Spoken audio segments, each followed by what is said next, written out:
So, thriving at 85. Caleb, the wholehearted follower. As you may know, over the last few weeks, we've been journeying through the book of Joshua. And today we get to follow on with this, looking at verses 7 to 14. So the title given to me was How to Thrive at 85. Thanks, Dave. I'm like, wow. I really hope I get there to start off with, but when I do get there, I really hope that I am thriving. And no matter what age you are right now, my question to you to start with is, are you thriving? Doesn't matter about your age. And you know I love a definition, so here we go. Thriving, to prosper, flourish, or develop successfully.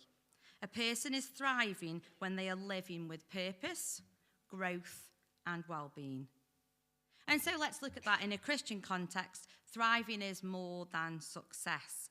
It can mean being close to God, living faithfully, and fulfilling God's purpose for our lives. And as we journey through this morning's talk, I would ask us to keep considering this. Are you thriving or are you surviving?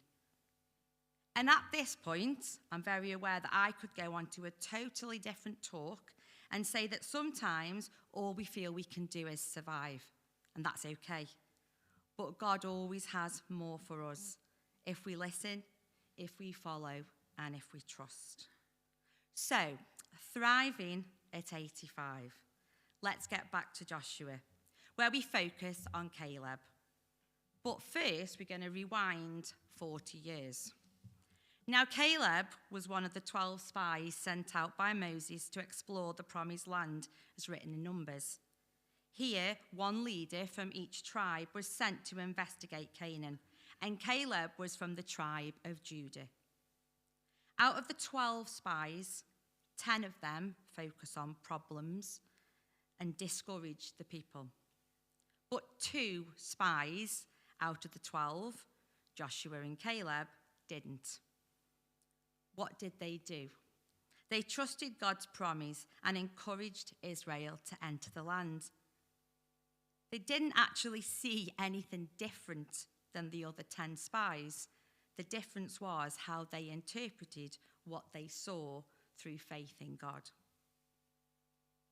When Caleb was asked to be a spy for Moses, he was about 40 years old. He trusted God.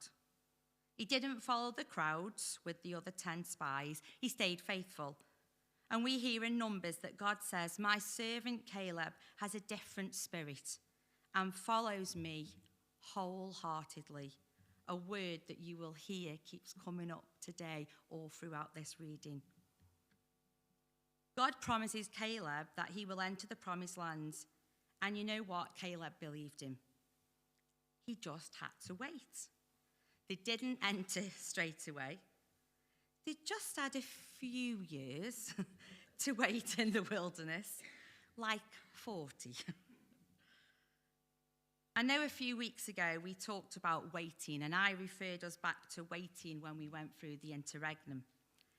And I've recently been reminded personally about waiting when Katie preached a few weeks ago and we listened to the song Oceans. And although through the years it's been hard at times, the recent reminder that God never leaves us, we have to trust and do things in his timing, which I always find really easy. Many of you know that I've been a teacher forever, and I went on a whole journey of leaving mainstream teaching, following a prayer event that I was told I needed to walk through the gates. I then went to work for a Christian charity, getting funding as a church to hopefully open our own alternative provision. Some of you will remember the journey. But it didn't quite work out the way I'd hoped. The job at the charity ended, the funding dried up. I felt lost, but all I had to do was trust God. My point here is I didn't just wake up one day and think, oh, I'll change jobs. I left mainstream teaching in 2019 without a job. I needed to walk through the gates. It was my 40th birthday present to myself. And nearly 7 years later, I feel so blessed to be doing a job that I love. Now, I didn't have to wait as long as Caleb, but then I wonder what God may have in store for me when I'm 85, and I'm excited about that. Next slide, please. So, back to Caleb. He was a spy for Moses, being promised to enter the promised land, and had waited 45 years. And then, here we go. 45 years later, at the young age of 85, Caleb is ready. He's still waiting, he's still trusting, and still wholeheartedly following God.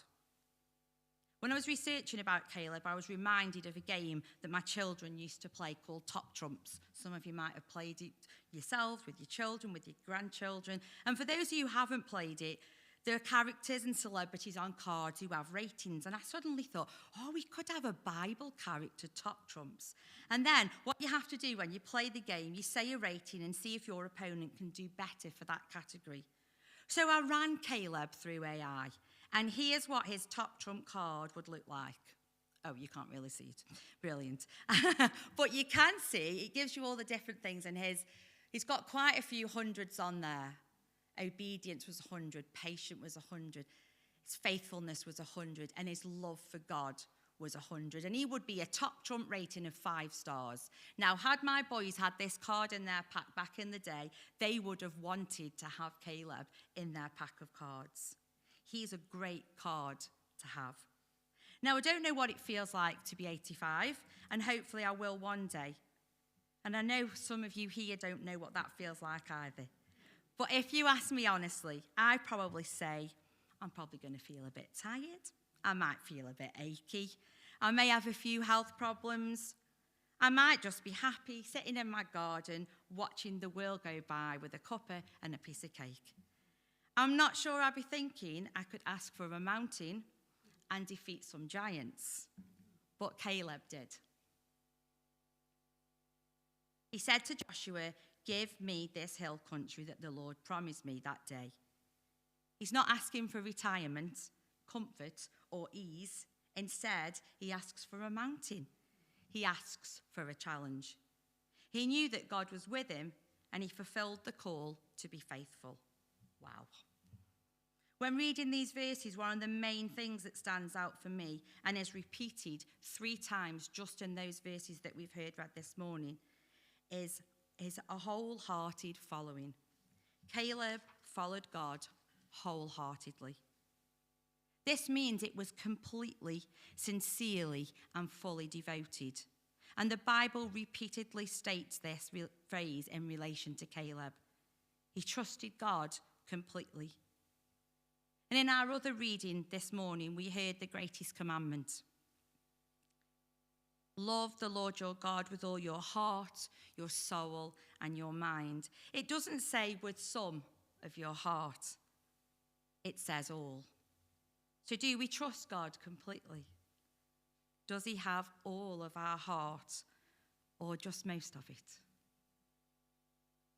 So how might we thrive like Caleb and follow God wholeheartedly, no matter what age we are? We can rely on God's strength and not our own. Try not to live in fear. Caleb didn't follow the other 10 spies.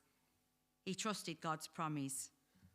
Many of us allow fear, disappointment, and negativity to have a hold on our lives. And I can put my hand up and say I'm guilty of that. And while, yes, there are moments when these are very real moments, Caleb teaches us to trust God's promises more.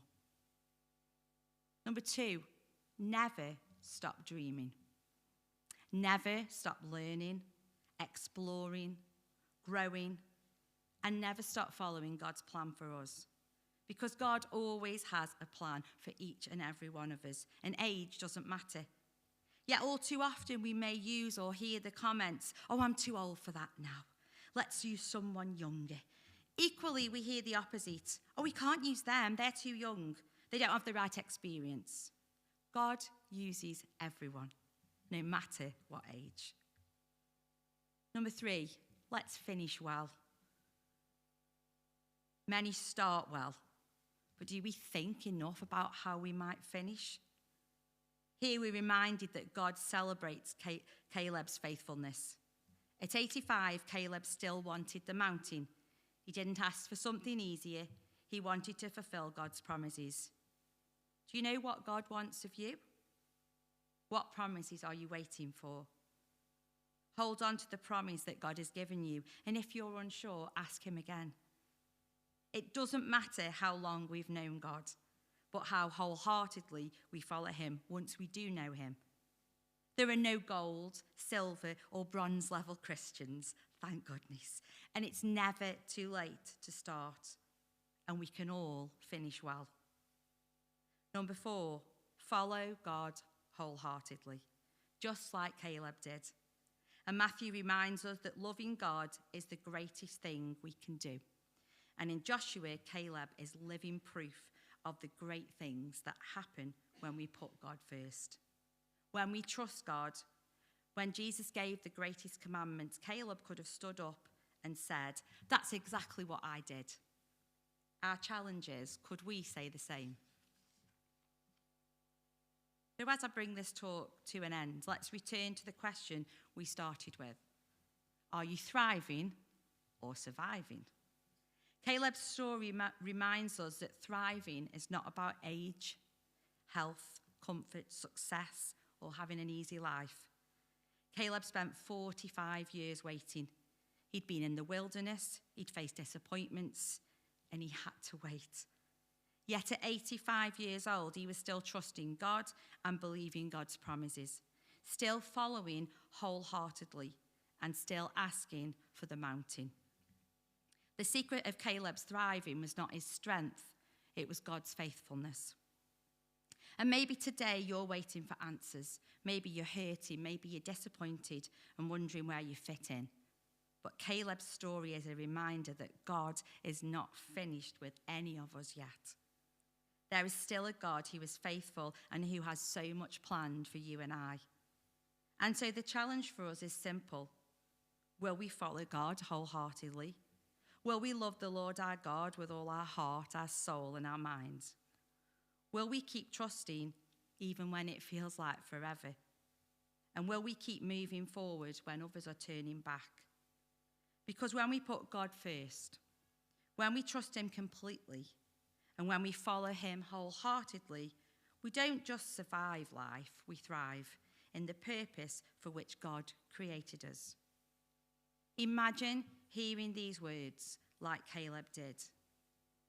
Your name in that space followed the Lord wholeheartedly.